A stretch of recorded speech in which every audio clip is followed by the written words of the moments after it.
Salut à tous, aujourd'hui je vous retrouve pour une vidéo sur les produits que tout le monde aime sur YouTube, sur la blogosphère, sauf moi. Cette idée m'a été suggérée par une abonnée et j'ai vraiment beaucoup aimé, ça existe déjà sur YouTube, mais c'est vrai qu'on entend souvent toujours du bien sur les mêmes produits et c'est parfois intéressant d'avoir un avis différent tout simplement. Donc j'ai 7 produits au total à vous présenter. On commence avec du maquillage et tout simplement le mascara The Rocket Volume de chez Maybelline version waterproof. Donc dans cette vidéo je crois que je vais m'attirer les foudres de certaines personnes puisque je sais bien que c'est vraiment un must-have pour certaines d'entre vous, mais alors pour le coup moi j'ai été totalement déçue. Donc c'est vrai qu'au niveau mascara je suis assez exigeante puisque j'ai les cils très droits.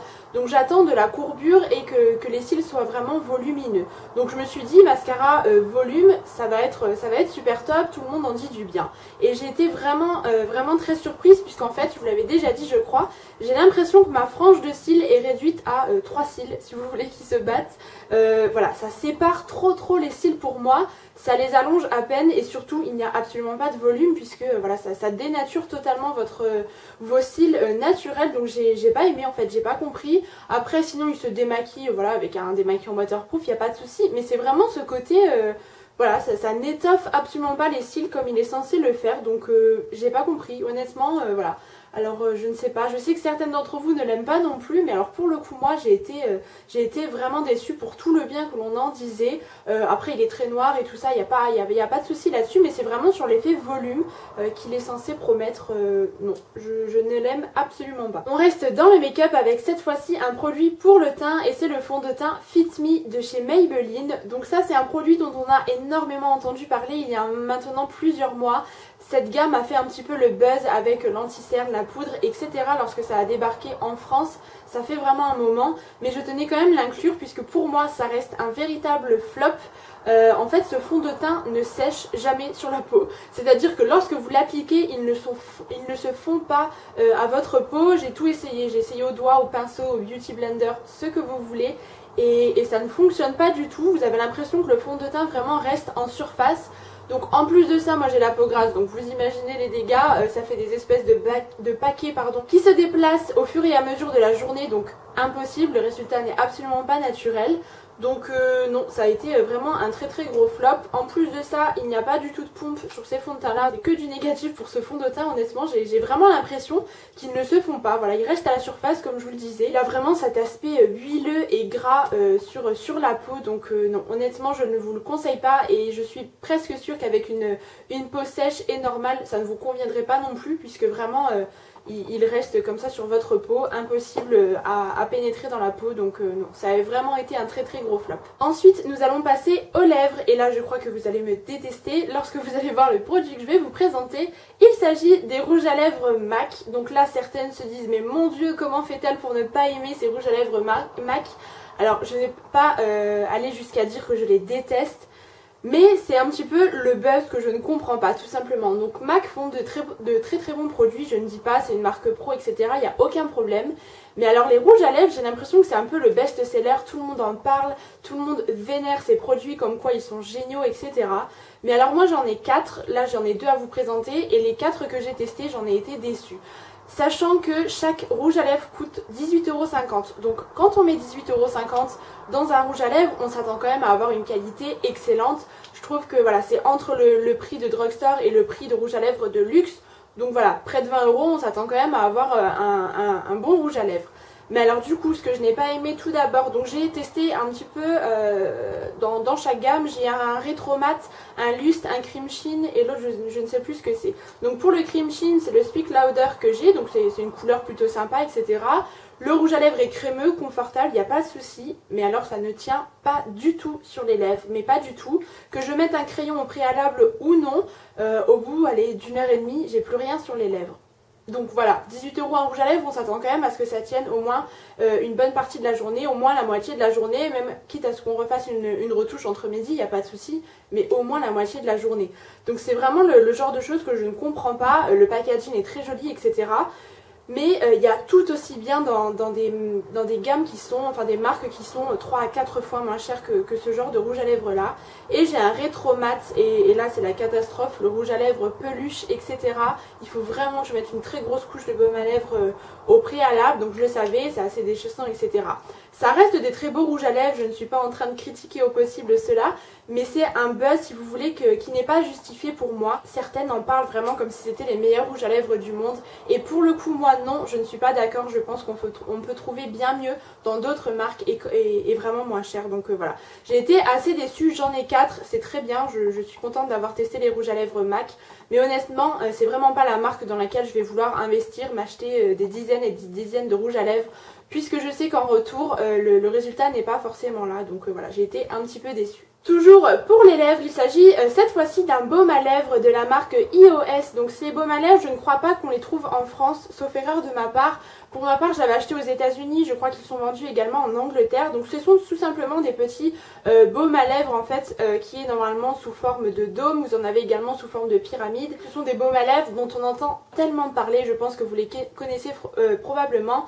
Et ça ressemble un petit peu aux baumes à lèvres Balmy et aussi qui sont en cube, etc. Et là, dans ce petit œuf là, EOS, j'ai été déçue puisque ce baume à lèvres m'assèche les lèvres. Et je m'en suis rendu compte il y a quelques semaines de ça, puisque je ne sais pas pourquoi mes lèvres ont été vraiment très desséchées, peut-être avec le changement de température et tout. Et du coup, je me suis dit, je vais commencer à réutiliser ce baume à lèvres là, etc. Et en fait, plus j'appliquais du baume à lèvres, plus mes lèvres séchaient. Et je me suis dit, c'est pas possible. J'ai ressorti mon beurre de karité magique. En 2 nuits, c'est bon, mes lèvres étaient réparées, il n'y avait aucun problème.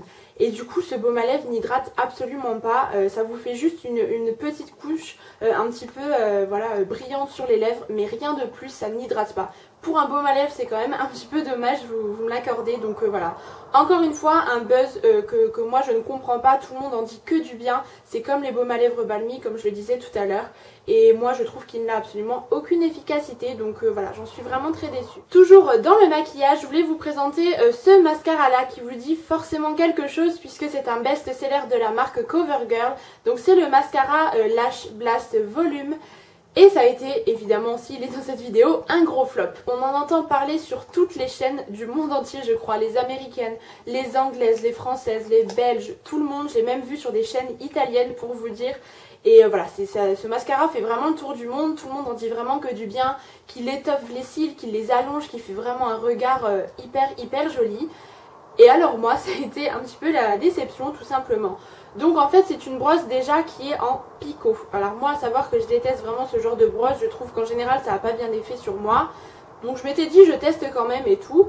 Mais du coup, aucun volume, aucune recourbure au niveau des cils. Il n'allonge pas les cils, il ne tient pas les cils. Au bout de, je sais pas, 1 heure après, vous avez les cils qui sont déjà tout droits. Donc honnêtement, j'ai été super déçue. Je m'attendais vraiment à avoir quelque chose d'exceptionnel dans ce mascara là. Après, ça coûtait pas bien cher, c'est CoverGirl, c'est aux alentours peut-être de 8 ou 10 euros.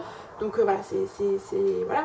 Mais c'est quand même 10 euros et pour tout le bien qu'on en dit, je vous assure que je misais beaucoup et du coup j'ai été super déçue. Donc malheureusement ça a été un flop. Après, à savoir que je l'ai quand même terminé, je n'allais pas jeter le produit, mais ça avait un effet du coup très naturel et c'est pas vraiment ce que je recherche. C'est vrai qu'on aime bien souvent avoir un mascara qui ouvre le regard et qui vraiment étoffe les cils. Et bien là encore une fois ça a été un gros flop. Le dernier produit make-up, il s'agit tout simplement des Baby Lips, encore une fois de chez Maybelline. Je remarque que j'ai beaucoup de déceptions chez Maybelline. Donc ce sont tout simplement des petits baumes à lèvres teintés qui se présentent donc comme ceci. Là c'est une ancienne collection, ils en ressortent assez couramment si vous voulez de nouvelles sortes. Donc moi c'était la teinte Peach, je crois, quelque chose comme ça, Peach Kiss. Donc c'est une teinte pêche tout simplement, assez beige. Et donc c'est un baume à lèvres qui est censé un petit peu hydrater les lèvres. On n'est pas dupe, on sait très bien que c'est pas quelque chose qui va vous réparer les lèvres. Mais alors le souci, c'est comme le baume EOS, c'est que en plus de ne pas m'hydrater les lèvres, il me les a totalement déshydratées. Donc gros souci, je n'aime pas la couleur, ça fait une espèce de couleur un petit peu irisée sur les lèvres, mais comme si vous reveniez un petit peu du ski, vous voyez, enfin pas joli du tout, vraiment j'ai pas aimé, ça dessèche les lèvres et je ne vois absolument aucun intérêt, je ne comprends pas voilà l'engouement autour de ces produits. Après les autres, tout ce qui est rose, rouge, c'est sympa, mais pour moi c'est simplement voilà un petit rouge à lèvres qui est peu teinté et pas du tout un baume à lèvres. Il faut appeler un chat comme on dit, et donc voilà, pour moi ça mérite absolument pas le nom de baume à lèvres, donc autant qu'il revoie un petit peu ce concept je trouve, parce que je ne suis pas vraiment d'accord, on en a tellement entendu parler il y a plusieurs mois maintenant. Et encore une fois j'ai pas trop compris, donc non, pour moi ça n'a pas du tout été un succès. Et enfin je vais vous parler produits soins avec une seule gamme de produits. C'est vrai qu'en matière de soins en règle générale, je ne sais pas pourquoi mais je ne rencontre pas énormément de flops que ça, donc vous me direz tant mieux, hein, tant mieux pour moi. Donc les produits que j'ai à vous présenter, si vous me suivez vous allez vous en douter, ce sont les produits capillaires aussi. Qui ont été voilà, qui ont fait vraiment le tour de YouTube. On en a entendu parler en début d'année, mais tellement, je ne compte plus le nombre de vidéos et d'articles de blog que j'ai vus et lus à ce sujet, comme quoi c'était une révélation. Ce sont des shampoings qui viennent d'Australie, donc c'était un petit peu magique, tout le monde avait envie de les tester, etc. Mais alors ça a été une catastrophe sur mes cheveux. J'ai réalisé une revue entière sur ma chaîne sur tous les sur les produits capillaires aussi que j'ai testés. Il y a 3 gammes en tout, donc je vous la mettrai en barre d'infos si jamais ça vous intéresse. Je vous détaille vraiment tout, donc c'est peut-être plus intéressant pour vous, mais je vais vraiment juste là vous en parler brièvement. Ces shampoings, enfin ces produits capillaires ont graissé mes cheveux, les ont alourdis, aucune brillance. C'était absolument tout le contraire que l'on attend de ces produits, donc voilà. En plus de ça, ça a un certain coût, puisqu'en moyenne une bouteille coûte 8 à 9 euros si vous le payez plein pot, donc voilà, je trouve ça quand même assez élevé, donc on s'attend à du résultat, et voilà. C'est vrai que j'ai entendu énormément de bien sur ces produits, comme quoi tout le monde était satisfait, que ça faisait des cheveux de star, hyper brillants, hyper soyeux. Mais alors moi pour le coup, voilà, je ne sais pas si je suis à côté ou quoi que ce soit, mais en tout cas sur moi ça n'a absolument pas marché. Et vous savez que j'aime beaucoup tester de nouveaux produits, j'aime bien les produits capillaires, mais là ça a été une totale déception. Donc je ne sais même plus quoi faire de ces produits, puisque voilà, ils me graissent vraiment les cheveux, les alourdissent comme je vous le disais, donc pour moi ça n'a vraiment aucun intérêt. Et encore une fois, tout le bien que l'on en dit autour de ces produits n'est pas mérité selon moi. Et bien voilà, j'en ai fini pour mes flops, les produits que nombreuses d'entre vous adorent, mais que moi, pour le coup, je n'aime pas du tout. Il y avait majoritairement du make-up, mais c'est vrai que c'est ce que je teste peut-être plus régulièrement. Mais voilà, en tout cas, ces produits-là ne m'ont absolument pas convaincue. Si vous aussi, vous avez des produits que vous n'aimez absolument pas, mais pourtant que tout le monde adore, n'hésitez pas à me mettre ça en commentaire. Je serais ravie de voir vos idées à ce sujet. Donc comme toujours, jusqu'à la prochaine vidéo, je vous dis à très bientôt et je vous embrasse très fort.